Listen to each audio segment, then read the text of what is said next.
Oh, where'd that K2 meter go? I got it. You got it? Wait.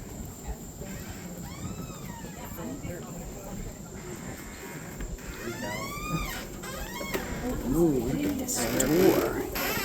Yeah.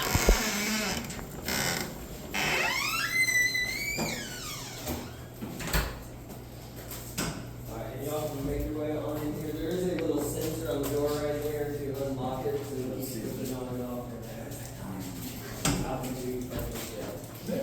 Though there have been folks who have caught random images of what looks to be some sort of spirit or apparition in the windows and the towers that these stairwells lead up to. And this is a great space to bring you into the jail, as this would have been how the convicts were brought into the jails. Basically, we're receiving and processing coming in through these spaces here, and then being ushered back into the cell blocks that you'll see in just a little bit. That door right there leads to a spiral staircase. There's a identical one on that side, and they lead up to where the jailer's quarters were. The jailers, their families, and the warden all lived on premises and sort of had a keen view over everything going on in the building back behind them.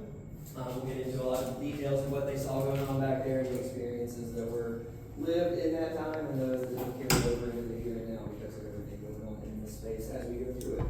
But yeah, my name is Dave. I moved here from West Virginia a little over 20 years ago. A state with its own unique paranormal history, has a famous haunted prison in its own right, plus a lunatic asylum, plus an abandoned amusement park that's cursed and haunted, and all sorts of really creepy stuff to check out in West Virginia. Plus the Mothman. If you don't know about the Mothman, look up the Mothman. Definitely worth checking that thing out. And I've always been into paranormal things and was always looking for more compelling evidence as I got older and older. Never thought I would be a tour guide for life, giving tours here in the old jail and talking ghosts for a living. I was a tour guide while I was in college 20-some years ago, figuring that was a good way to get me through school and into the real world, and focused more on the sort of nerdy history of the town and less on the creepy side of it all, but was always fascinated by the presence of this building. And over time, got to the point where I realized I wasn't qualified to do anything other than give tours of Charleston, and Bulldog Tours reached out to me and I reached out to them, and it was a really perfect fit. They said, you can do this can be your full-time salary job. There's just one catch.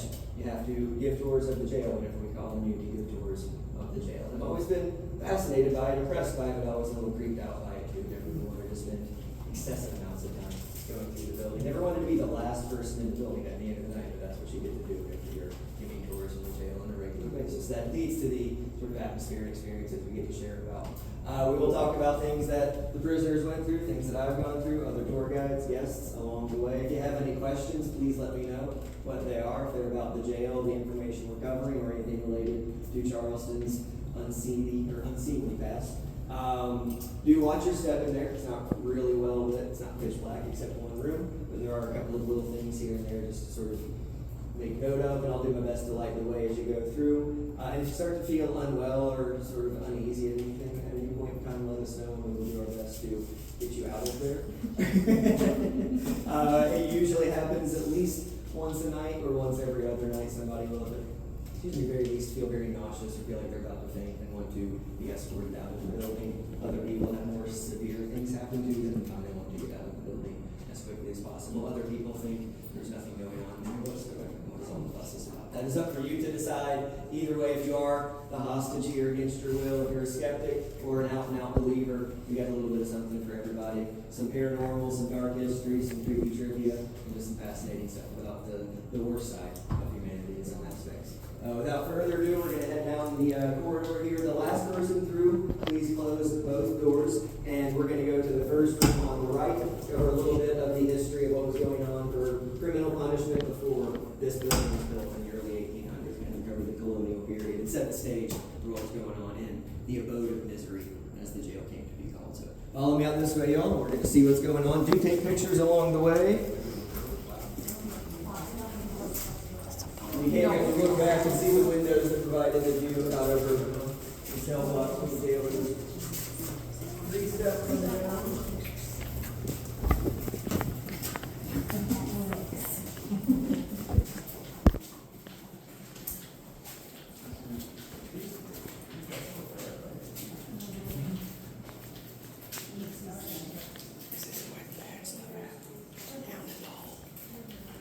You may have to take some pictures.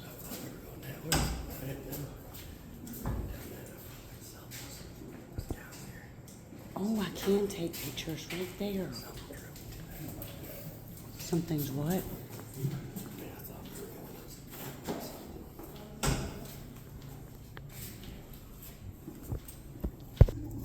So excited, guys.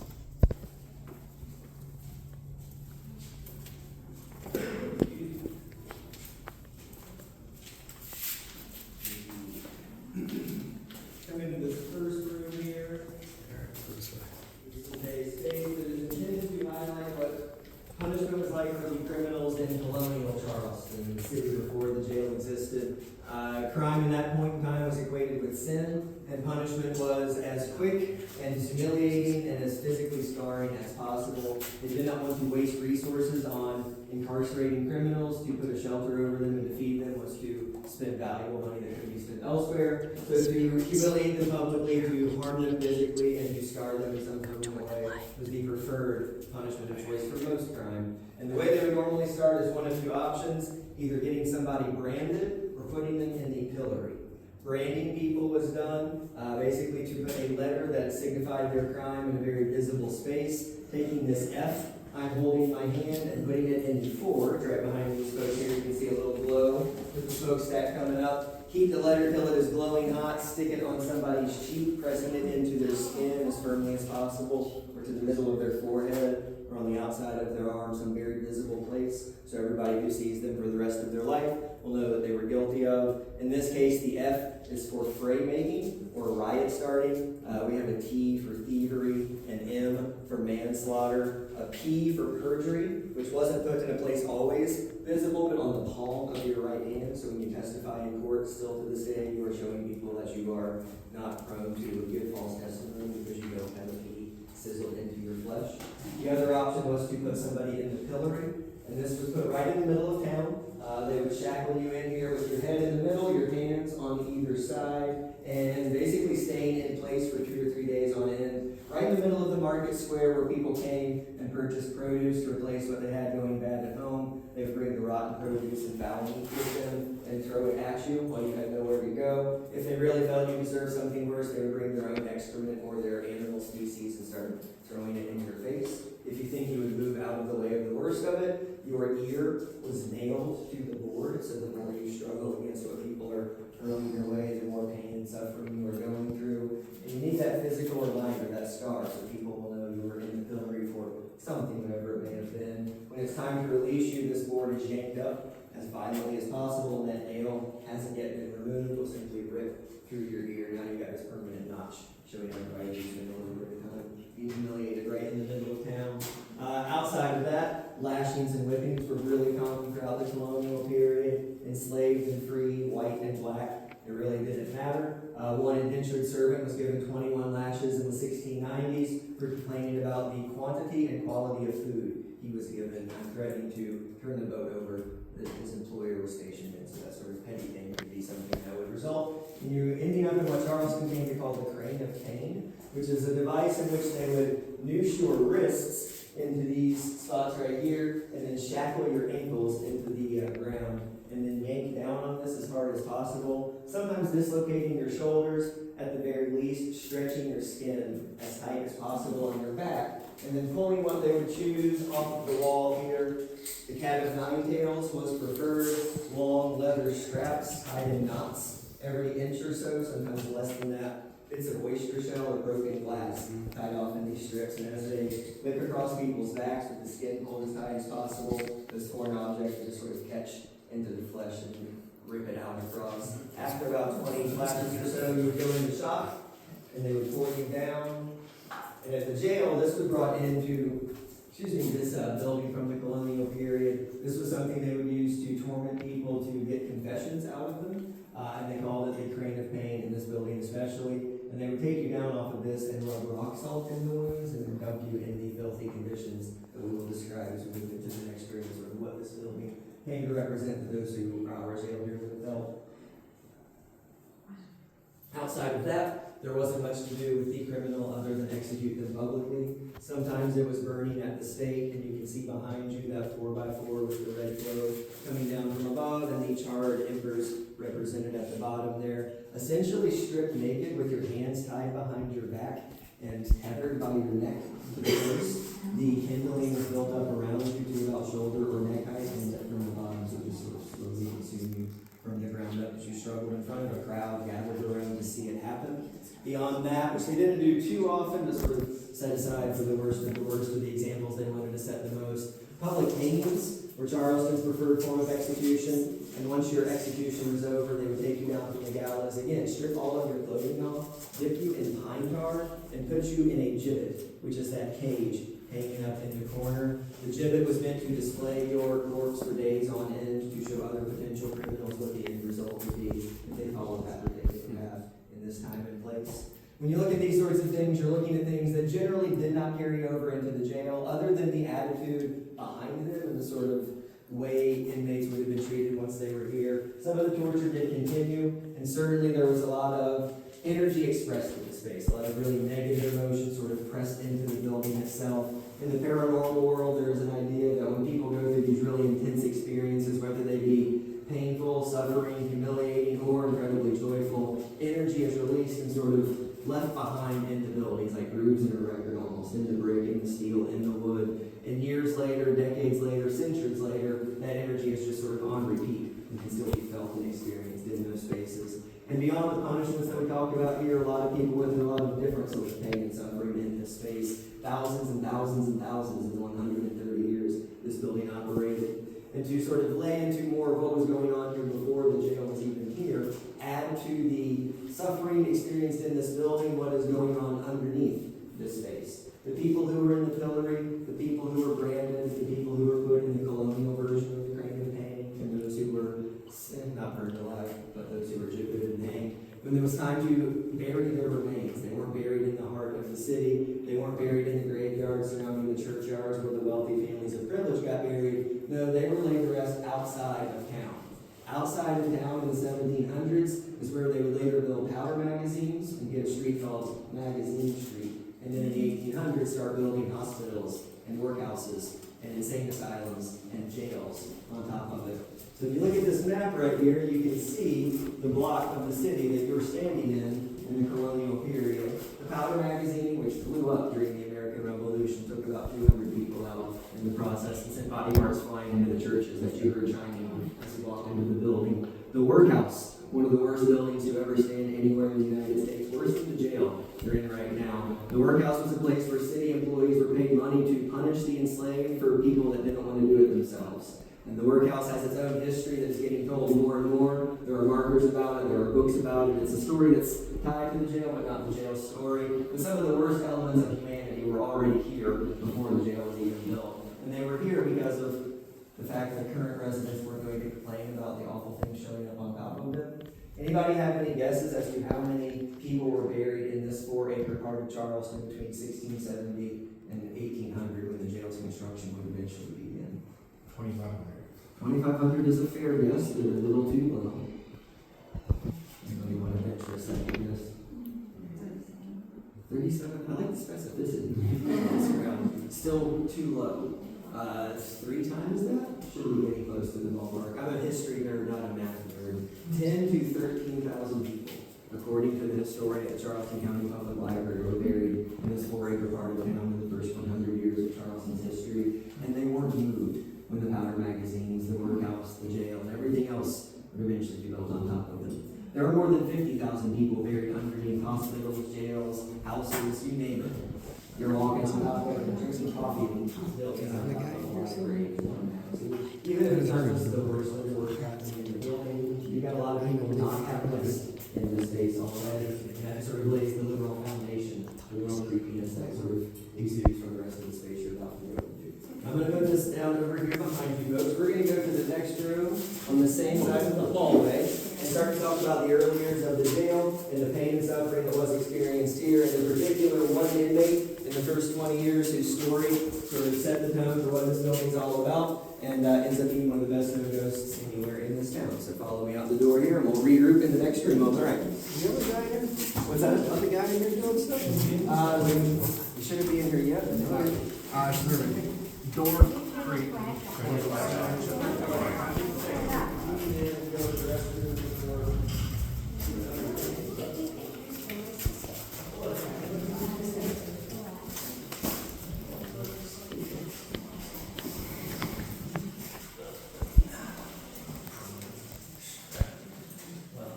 Please move. Move, please. God. Most of what you've seen is, this road that right here is a accurate replica of the cell blocks. It was built in the last 5 years by the American School of teaching people how to make stuff in the American School of Building Arts essentially owned this building for 12 years and used it to teach people how to say and then about 6 moved on to bigger spaces that have created all the stuff you see. The brickwork and a lot of like the stone stairs, some of the main building features that you're looking at are original, but unfortunately only here exceptional has the original presence on the interior side. This is a mock-up of our original cell block, so this is 4 cells with a central entrance right here, 1 in each corner, 4 total. These cells were intended to hold 2 people, but they were not enough room to 8 men, women, and children, all in the same space, so sometimes they were to be crammed into these boxes. 2 buckets in each cell, 1 for waste, 1 for washing, and it was easy to confuse the 2. It was also easy for cross-contamination.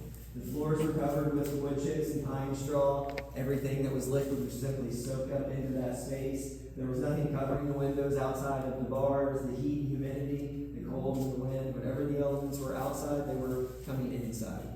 The first 100 years of the jail's history, from the time construction began in 1802 until the last execution took place in the jail yard back in 1911, there were nearly 10,000 deaths in and around this place. Most of them were simply people dying from exposure to the conditions of this building, teeming with rats, snakes, lice, maggots, you name it, it was in this building. The smell of the jail would waft in several blocks depending on what way the wind was blowing. And when people toured the facility, they complained about the stench of humanity rotting in the cell block, having covered their hand with their handkerchiefs, walking up and down these hallways. In the first 20 years of the jail's history, it wasn't much of a building, the sort of construction taking shape, and the wall wasn't completed yet.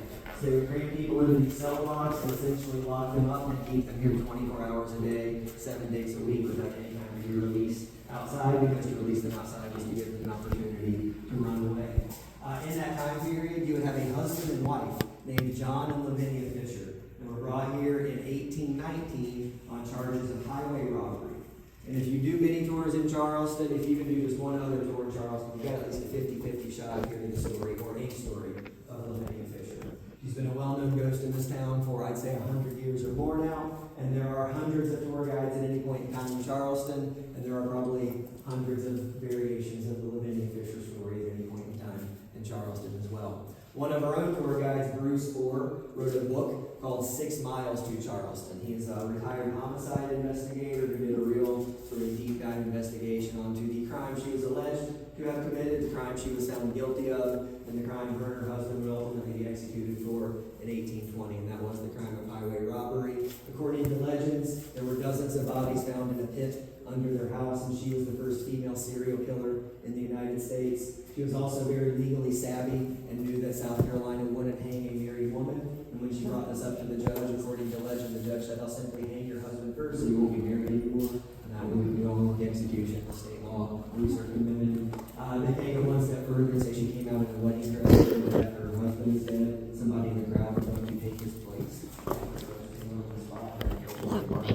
None of that is here. So she didn't expect a pardon to come. Rather than her dying death, her dying moment, she was adamant she was going to be excused from her execution. And when she realized she wasn't, she was pissed. She yelled at the crowd. There were thousands of people there to see the husband and wife hang together. And her famous last words are true to form. According to most legends and traditions, you'll hear some sort of spin on this. If anybody knows the devil, What? A little bit of herbs. Citizens. People in those. In the jail, and is at this point where she is able to go to her age, and to replace her having know that in then realizes she is about to die, and makes peace with herself and her child because she her execution. The legend about her began almost immediately. The pastor is just my famous last words.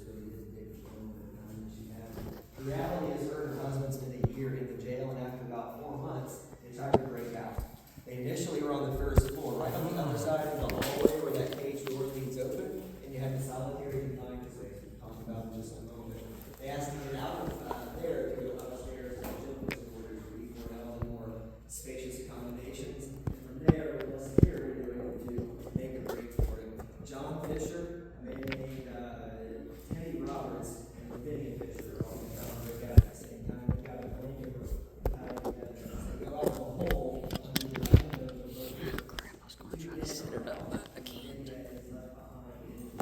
Subject to the treatment of the other men and stuff like that. Her husband came back 2 days later hoping to be with her so that he was suffering. Whenever he was brought back into the jail and reincarcerated, they were separated in the same cell block but not in the same cells. And it is difficult to imagine how much physical torment and abuse she went through in the last 8 months she spent in this space, to the point where when she gets to only exit out of the early execution of 1820, she gets this battered, broken, wounded, filled with rage. Now whenever we look at it, it's almost always men who tend to be sort of the targets of Lavinia's presence. And she is one spirit that everybody that comes through the jail that has any belief whatsoever will sort of give her the top credence and top of their life. Most other spirits are linked in one particular room, or one particular part, or one particular Thing going off at all. Lavinia's story can be told anywhere in this building, and people will feel something about her. Men will feel very overcome with grief. Some men will feel physically. Are you sure? Because you're not looking at it.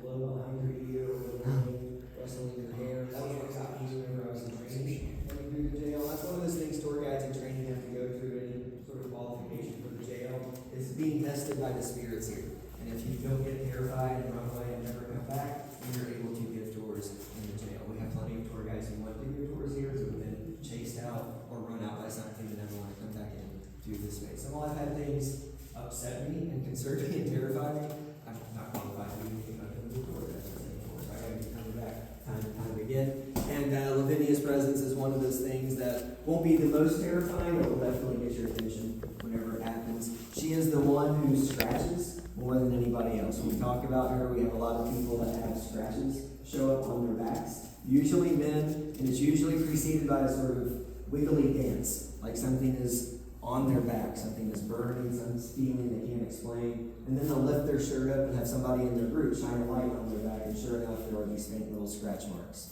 30 minutes later, by the time we leave the back door of the jail, they'll have them lift up their shirt, and the scratch marks have become really, really intense. I had it happen to me just about a month ago. It's a smaller group. We were sort of over on this side of the building. I was only talking about the conditions. I hadn't even mentioned the name Lavinia yet. Was just about to tear into it. And this guy starts doing the dance. And sure enough, he lifted up his shirt. There were these 3 little faint scratch marks that everybody noticed. And by the time we left, he had these really deep red marks across his back. Other times, they are W shapes. They're all over the place. And about a week ago, there was a woman who had a really deep scratch on the bottom of her neck that began bleeding by the time she left this room. She left this room with her family, went on the other side of the hallway where we were about to go, and they tried to get a selfie. And she wasn't in the mood to smile, so they had to get 2 selfies. And getting those 2 selfies back to back, something really odd showed up in the room we're about to move into.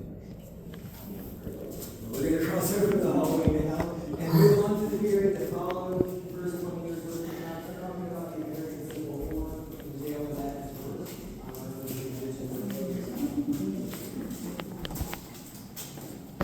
We're going to be off to the left from here, everybody, into this open room.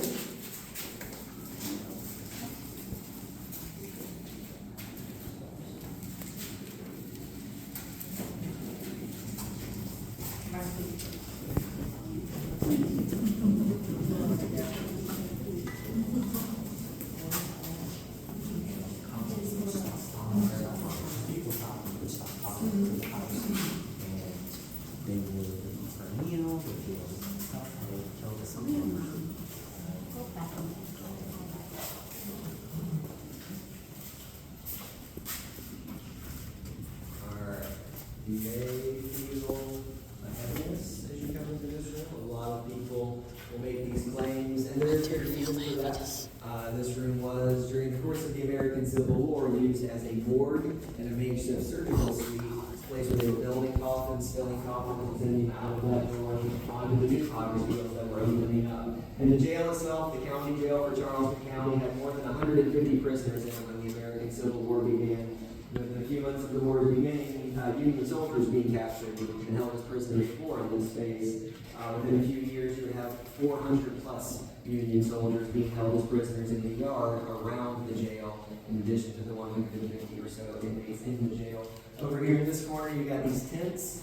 At the beginning of the war, when the first POWs showed up, the Confederates here in the jail gave them 40 tents, and they would give no more tents out for the remainder of the war. In the other corner, you can see the tattered remains of what those tents would have looked like. And every night I come in this room, the lighting is different. And I tried for 5 minutes before I came out to figure out what lighting package to get the spotlights to turn on, and none of them do. Because some nights the spotlights work, and other nights the spotlights do not work. Behind the folks over here, there's a photograph on the wall, and over there you can make out a photograph on the wall. And tonight, those photographs aren't lit up, and my high-powered spotlight isn't working right now, so I'm going to do what my mechanical phone can do and show you this one first. This creepy little guy right here is George Rogers Todd. He was a surgeon who was in charge of this POW camp during the course of the American Civil War. I say if I had my high-powered flashlight, I would show it to you. I don't really know that for certain. The last time the lights were doing this to me, I had my regular flashlight, and I turned it on. It was working fine as I pointed things out, and I put it on him, and it flickered and went dark. And then I moved it on to the rest of the room, and the light flickered back on and worked perfectly fine. And when I put it back on George's picture, it flickered and went dark. It was like no matter what we were doing that night, his picture was not going to be illuminated, so we just talked about him without showing his ugly little lump. On the other wall there, you've got some of the men who would have been at his mercy, members of the 54th Massachusetts Regiment, the 2nd All-Black Regiment formed in the United States Army during the American Civil War. If you have seen the movie Glory, almost 40 years old now, but it tells the story of one of the first black regiments in the United States Army. And their last battle scene was on Morris Island, right next to Fort Sumter. Those who did not die in that battle were held as POWs in the jail yard here. It is difficult to imagine people being treated worse than black soldiers in blue uniforms in the cradle of the Confederacy. And that man in particular was described as one of the most violent human beings that many of these prisoners of war ever met. He would walk through the yard, stomping on people, kicking them, spitting on them, and then singling them out and bringing them in here and putting them in a position which is called being bucked and gagged, which I had to look up for myself, and if I tried to demonstrate it, it just makes me down on the floor so long I can't get back up again, which is kind of the purpose behind it all. It's kind of like tying in a human pretzel knot and then leaving you sitting in a corner with a rag in your mouth. And over time, your lower limbs would basically go numb. And he would then practice different styles of amputation with less anesthesia than what we would normally use because he felt he had done enough numbing through that sort of numbing process he was going through. The sort of vindictive behavior carried out by this one individual who seemed to have some personal vendetta against the Union soldiers that were here, and with good reason. His name, George Rogers Todd, he was the half-brother of Mary Todd Lincoln and the brother-in-law of the president that was doing everything he could to save the Union and do away with the Confederacy that George was such an adamant promoter. And it's kind of hard to see, but over in the corner here, and I'll get it illuminated for you, we have the gallows that were set up by the Confederacy in the jail yard during the war and used until 1911. And these are not the traditional gallows where you're on a platform and you pull the lever and the trapdoor falls and you fall through and your neck is broken when you hit the end of the rope, which is the intent behind this form of execution. In this style of gallows, the weight is what drops through the platform hole, and when the weight drops through the hole of the platform, the condemned standing there will be yanked up into the air, and when they drop back down, hopefully their neck will break. That was a lot less likely to happen in this form of execution. You were a lot more likely to strangle for 15 minutes or more in front of a crowd of people gathered to watch. Basically, you had to have the right amount of weight for the right amount of weight on either end of the rope. Too much weight on the noose, and they can't get high enough off of the ground to really do any good, so they would just struggle against their own weight until they expired. Too little weight on the noose, and the bag drops through so quickly, the rope pulls back so fast, and you would be decapitated in a moment. And the psychological warfare used by the Confederacy to do these executions in the jail yard is one of many reasons why you have a sort of significant amount of really negative energy, both from those who suffered at their hands and those who carried it out.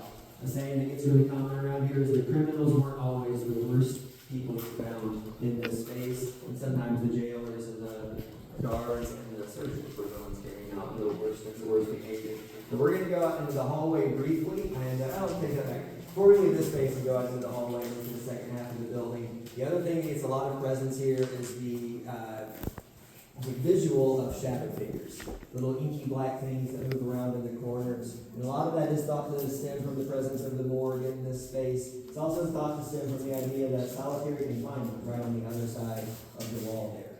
And we talked about John and Lavinia Fisher originally being in the solitary space. On the little room you're about to see as you walk through the hallway, sort of glance in as you go past the next door, and you'll see these little boxes in there. John and Lavinia weren't in those boxes, but that's what they did with the worst of the worst. Basically cast iron coffins that weren't big enough for somebody to stand upright in, nor really big enough around for you to get all the way down and comfortable, so you're sort of hunched over all the time. We've had a lot of people see or feel something very low moving through this space, either rushing up against your legs or darting out between the crowd, and almost always drawn to the area where solitary confinement was located. The one thing I've had a lot of people experience isn't so much a visual or a feeling sensation, but a smell, and a smell of human excrement. And when you think about being in this cast iron box, and you'll see in a moment, there's only one opening at the very top. And everything that goes into that opening can't go out. And anything that's created in that box can't go out either. And people were in these boxes for 2-3 weeks at a time, sometimes in the cast iron boxes. And the smell and stench that we talked about earlier was been the worst of the worst in that space. The first time it happened, I had very few women in the group who was like, he's like, how does it smell like that? But I don't think we got caught busted. We'll find out. And like 2 months later, it happened again. And it was really odd because it was the same stench. It's one of those things like when the same smell shows up periodically, it's not just somebody coming through and behind something or don't think people's going to notice, but some other presence that is very much helping that space. So keep that in mind as we walk out into the hallway. We're going to go through the door into the back half of the building. And before we go into the next room, I'm going to show you something that was caught on film, and then we'll continue on. Press out through this area here, do glance at the solitary area.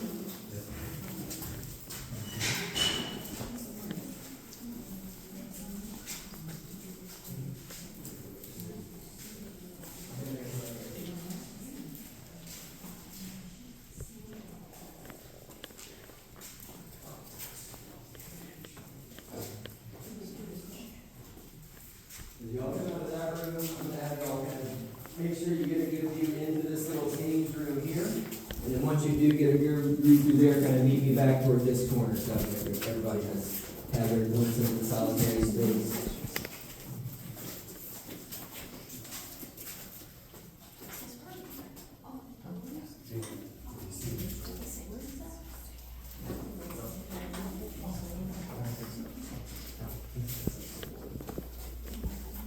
So 5 years ago now, we had a tour guide who was standing on that wall between the 2 openings, and the group was lined up on this wall right here looking at him.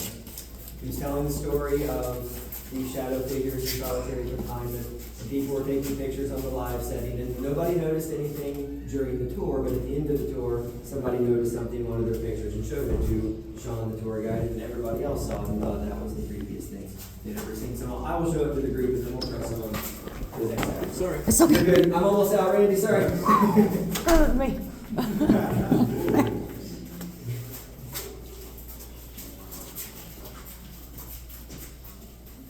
Notice it. I like the trick. Do you want to see it? What? That was not a question. Nobody was there. I mean, Oh, I want to see. people I there. want to see. Do you see it? Wow!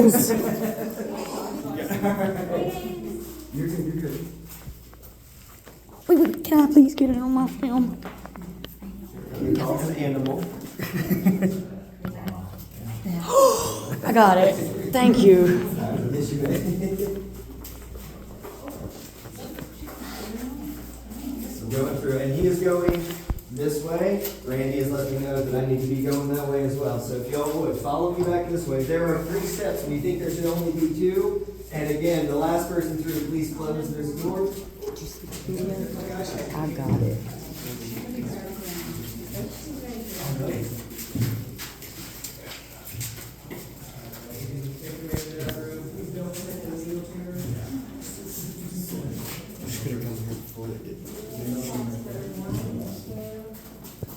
Don't want.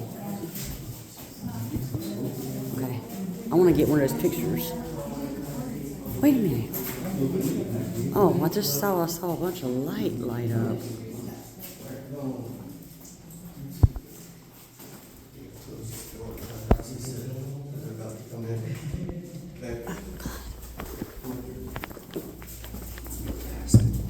There's a little incline up right here. It's getting awful blurry in front of me right now. All right. It's really blurry.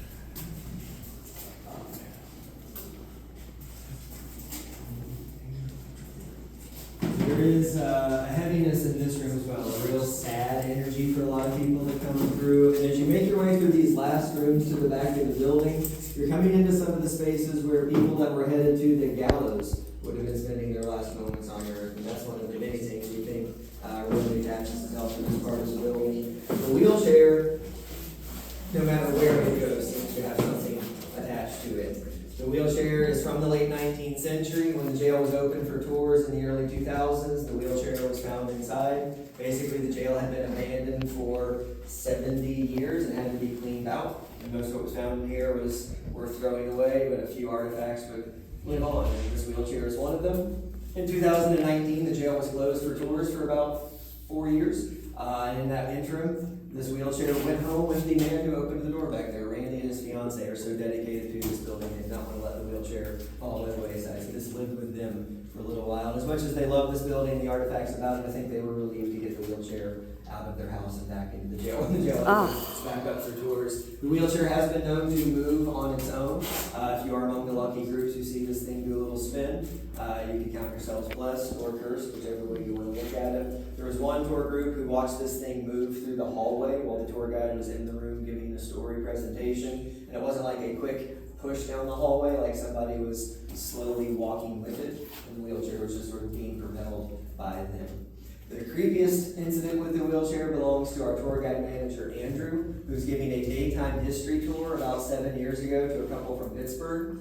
They wanted to tour the building during the day, in part because they told him they don't believe in ghosts at all. They just want to get the history of the jail. And Andrew said, that's fine by me. And he knew in the back of his mind that ghosts are going to ghost whenever they feel like ghosting. So if it's 11 o'clock in the morning or 11 o'clock at night, it doesn't matter. You have the potential to see something strange. They're walking through the jail. They turn the corner to go into a room. Just the three of them, and they see this wheelchair doing a circle by itself in the middle of the room. So they back out and continue the tour in another part of the building. A week later, Andrew is back in the jail, giving a ghost tour in this room, not looking at the wheelchair. The wheelchair is not in here. He hasn't gotten to the wheelchair yet, hasn't told anybody a thing about it. As he's talking to a group of 20 people in here, I mentioned earlier we've got an age restriction now, but didn't in the past. You can get like 3-year-olds and 5-year-olds coming through and touring this building. There was a 7-year-old girl who was in the corner of this room, and while Andrew is telling a story to 19 people, the 20th person isn't paying a bit of attention to him. Instead, this lovely little girl is over in the corner,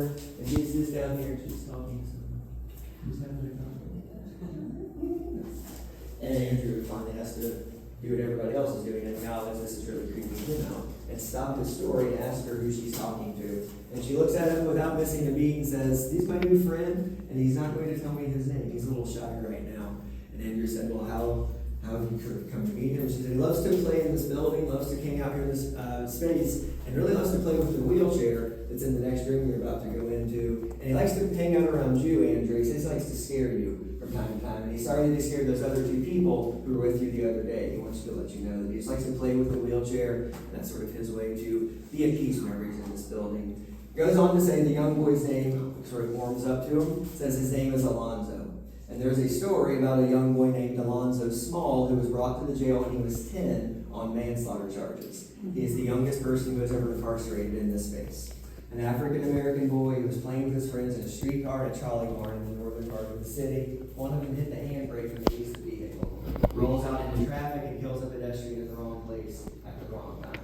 10-year-old Alonzo Small was brought here on manslaughter charges and was brought into this space but isn't put into the worst criminal elements. He's allowed to sort of roam free in the gentleman's quarters and sort of be the guards, I don't want to say pet, like sort of be their entertainment and vice versa. So he plays with little trinkets, plays with toys, plays with wheelchairs. A lot of people who do overnight investigations have brought in marbles, or balls and jacks, or even just rocks, and left them around and see if Alonzo's drawn through them, and have overnight camera footage that see these things moving all over the place. More and more people are putting coins on the wheelchair now. I think that's less to give Alonzo something to play with, and more is just sort of a tribute to let him know he is remembered. And that's one of the reasons why we come through and do this sort of thing, is just to let these lesser known individuals, some to be celebrated and some to be cursed, have their stories still be told one way or another, sort of live on in that sense and in that vein. And to get a better understanding of how we've been changing our treatment of one another over all of this time. This room also has a sort of other presence to it. For a long time, this was seen as a safer space to sort of come in and entertain communication with the other side. And a group that was doing an overnight session with a Ouija board had things get really intense and didn't close the session off properly. And ever since that point, there was like an uptick in people feeling like they were being followed out of this room. We had tour guests claim they got followed to their car or followed to their hotel room. I never had anything that extreme, but I had a lot of people claim they were getting poked in the back when they were sitting on that bench over on that side of the building. And one young woman in particular brought tarot cards into the jail and didn't tell anybody until the door was over. She said the only room she brought them out in was this room right here. The first card she brought up was the devil, and the second card she brought up was the Eight of Swords, which is the card that deals all about invisible and self-esteem beliefs. And things that seem too much sort of on the point, sort of on the mark of what we're going to be talking about in this particular space. We're going to leave this room in just a moment. Diagonally across the hallway, there's one last room to go into. It is a very, very dark room that we have a little bit of light going on in, and it's set up to give you a sense of what the jailer's quarters look like, but it's a really good space to give you some of the other individual experiences that Carol's go into that around on through the space and how their energy can be left behind, and a few more of the examples of us have been through in this space. Follow me out here. We're going to sort of zigzag across the hallway. How are we going to go through around here? I don't know. I really don't know, because there has been a lot of modernization done to it Yeah, there recently. might be some kind of power line there. But it's really hard to say. That's the only flip I've got this entire time.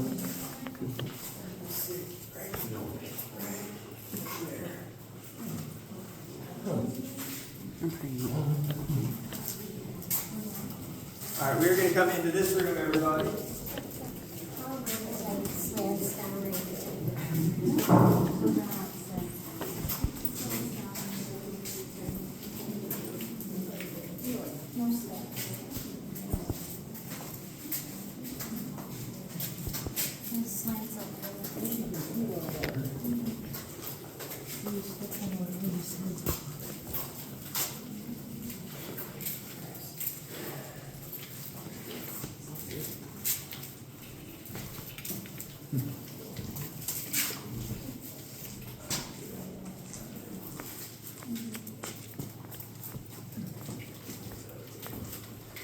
So the bed, the desk, gives you a sense of people trying their best to live their normal lives in this space while their job is to look over the convicts that were here. One jailer was killed by a convict. Another was poisoned by somebody working in the kitchen.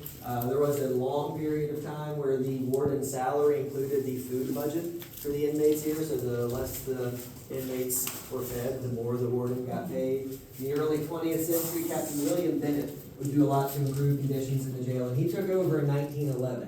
1911 was the year that the last execution took place in the jail yard, in the yard we're about to walk into. A man named Daniel Duncan was executed here on those drop weight gallows we talked about earlier. An African-American man who was accused of murdering a shopkeeper on Upper King Street. Eyewitness accounts gave a description of a man who was much shorter and stockier than Daniel Duncan, but was an African-American man, and Daniel Duncan had the color of skin that matched the description. In 1911 Charleston, that was really all that was needed to send this man to the gallows. And the crowd that watched him die would hear his famous last words, at least locally so. "I will not die with a lie upon my lips," he said. He had been pressured to admit his guilt for the last year of his life while held here in the jail. He said, "I'm an innocent man and I will see my family in heaven. I forgive everyone who has brought me to this space." To me, Daniel Duncan is one of those individuals who is here very much against his will and very wrongfully so, but nevertheless his energy is left behind.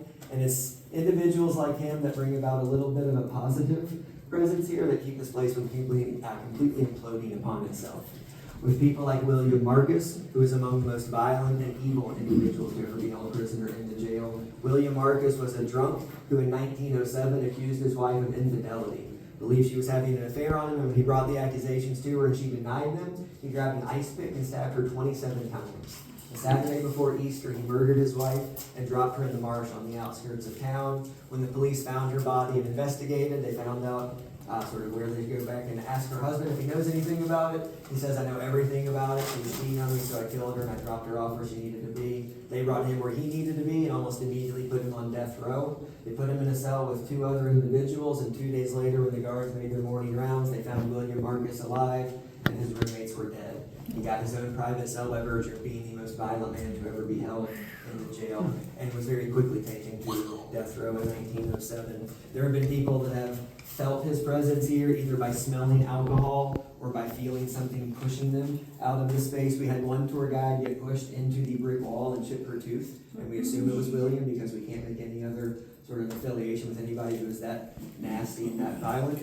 And out of that particular room that we just left, there are a lot of us who feel something quite literally calling to us from that space, something that we don't want to acknowledge, we'd rather not hear. But it's one of those rites of passage. When you're a tour guide at the jail long enough, you will hear your name called out to you to let you know they are paying attention, they know you're here, they allow you to be here, and they'll let you come back and do it another time as long as you're doing it the right way with their measure. And I always figured it would be playful enough, and I'd have somebody else with me, and it would be just like a whispering Dave. And they're like, all right, they know me, and I'm good, and I can just make my way out of here a little bit more quickly. But no, it's the end of the night, it's 11:30, and like I said, it's the last person in the jail, closing up the shop, turning off the lights, locking all the doors, and the light switch is in the solitary confinement room. So you have to go in there by yourself, and you just feel like there's 20 sets of eyes looking out of those little boxes here and on you. And you know that one of those doors is going to fly open at any moment, and something's going to chase you out of that space. Like when you're a young kid, you go running out of the basement, there's or something chasing you out of the basement. Watch a 43-year-old man go running out of this building 5 hours from now. So go running out now, because I used to not do that. I would just sort of casually walk out. This isn't so scary, right? And then walking past that room, no eerie red light, just pitch blackness. And not hearing my name Dave get whispered to me, but hearing my full name David sort of get growled to me. And I never say my full name whenever I'm talking to anybody, not even to my parents. And my parents insist on calling me David all the time. Most people that know me will just say Dave. And the only time you're going to see the name David is to see it on this little tour guide badge I have down here. And to get a feeling like something is watching me that closely to know the full name is what's really going to get my attention. To stop and sort of realize, hey, I just heard the name my mother calls me, and that was not my mother's name. I heard saying that coming from the room. Have that moment of pause, and then to have that little green glow, that's the only light, that exit sign in the hallway, that went out. And that same voice that had said David said leave. And that was the last thing I did. I let that door hit my butt on the way out and got out as quickly as I could. Stayed away from the jail for about 3 weeks, considering whether or not I ever wanted to come back and do this again. But again, I got nothing else I can do with my life except give tours. That's what I'm going to do. I'll do it till they tell me to do something other than leave and make sure I never want to come back again. I'm going to head out this door and take a left, have y'all do the same thing, and we're going to follow a path. It's going to lead you back to the front of the building, and right before we start our way down the path, we'll do a quick farewell.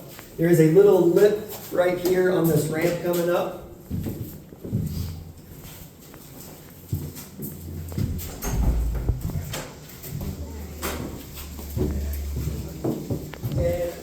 We're going to go straight to this.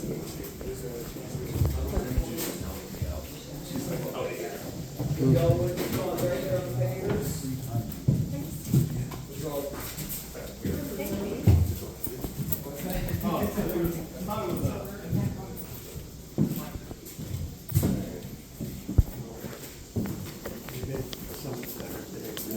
It's okay. I'm right behind you. Oh, there wasn't someone behind me. I didn't realize it. That's really odd.